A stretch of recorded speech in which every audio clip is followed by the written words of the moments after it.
নমস্কার বন্ধুরা, আমি আপনাদের নতুন সারথী দেবাশিস সরকার। আজকে যে বিষয় বা প্রসঙ্গে কথা বলতে চাইছি, প্রসঙ্গটা হচ্ছে বাংলাদেশে যে বন্যাটা হচ্ছে সেই বন্যা সম্পর্কে। বাংলাদেশে কয়েকটা জেলা, মনে করুন প্রায় 12 থেকে 13টা জেলার অবস্থা খুবই খারাপ, অস্বীকার করার জায়গা নেই। প্রায় কমসে 30 থেকে 35 লক্ষ লোক ক্ষতিগ্রস্ত, যাদের সর্বস্ব ডুবে গেছে, ঘর বাড়ি তলিয়ে গেছে।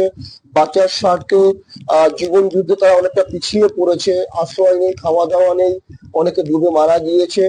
একটা সত্যি বলতে গেলে যন্ত্রণাদায়ক অবস্থার মধ্যে তারা আছে।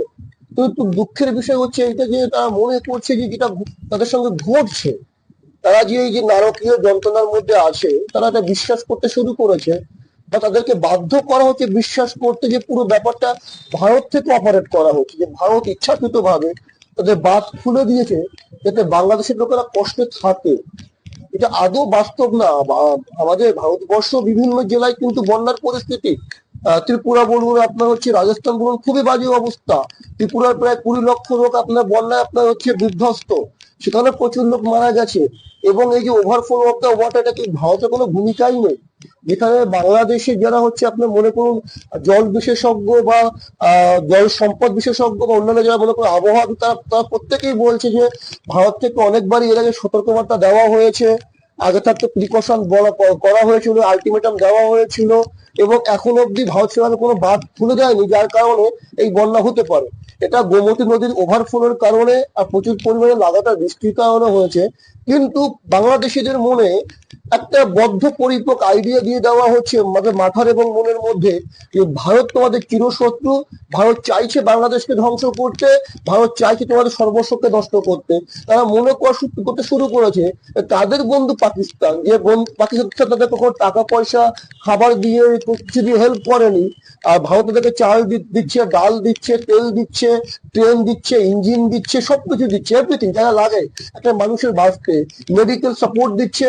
তবুও বাংলাদেশে এটা বলছে যে এবার থেকে আমাদের শত্রু পাকিস্তান আর ভারতবর্ষ, এবং যে কোনো মূল্যে আমরা তাদেরকে শিক্ষা দেবো। এটা পরের বিষয়। সেভেন সিস্টার নিয়ে বলছে সেভেন সিস্টার দখল করে দেবো, সেভেন সিস্টারকে ধ্বংস করে দেবো। এই যে এটা ভারত বিদ্বেষী মানসিকতা, যে আমরা ক্রিকেট খেলার সময়ও দেখেছিলাম যে ভারত যখন ওয়ার্ল্ড কাপ জিতলো তাই নিয়ে কতটা দুঃখ করেছিল। সাউথ আফ্রিকা হেরে যাওয়ার দুঃখটা তাদের কাছে অনেক বেশি ছিল। যেখানে ভারত তাদের প্রতিবেশী দেশ, বন্ধু দেশ, সমস্ত রকম আহার দিয়ে, অর্থ দিয়ে সাহায্য করে, বাণিজ্যিক সাহায্য করে, সেখানে তারা চাইছে যে ভারত হেরে যাক। এই যে মনে করুন ভারত বিরোধী মানসিকতা জামাত ইসলাম এবং বিএনপি থেকে এবং জামাত শিবির থেকে যেভাবে ইনপুট করে দেওয়া হচ্ছে বাংলাদেশের মানুষের মনের মধ্যে, এটা খুবই দুঃখ এবং যন্ত্রণাদায়ক। এর সঙ্গে বাস্তবের কোনো মিল নেই। বাংলাদেশে অনেক বুদ্ধিজীবী, অনেক প্রফেসর, অনেক বিশেষজ্ঞরা বলছে এতে ভারতের কোনো ভূমিকা নেই, তাও তারা বিশ্বাস করতে চাইছে না। এটা অত্যন্ত দুঃখের বিষয়। জানি না এর সমাধান বা সলিউশনটা কোথায় আছে, তবে আমরা চেষ্টা করছি মানুষকে জাগাবার, জানি না মানুষ কি করবে। ধন্যবাদ। আমার নাম দেবাশিস সরকার।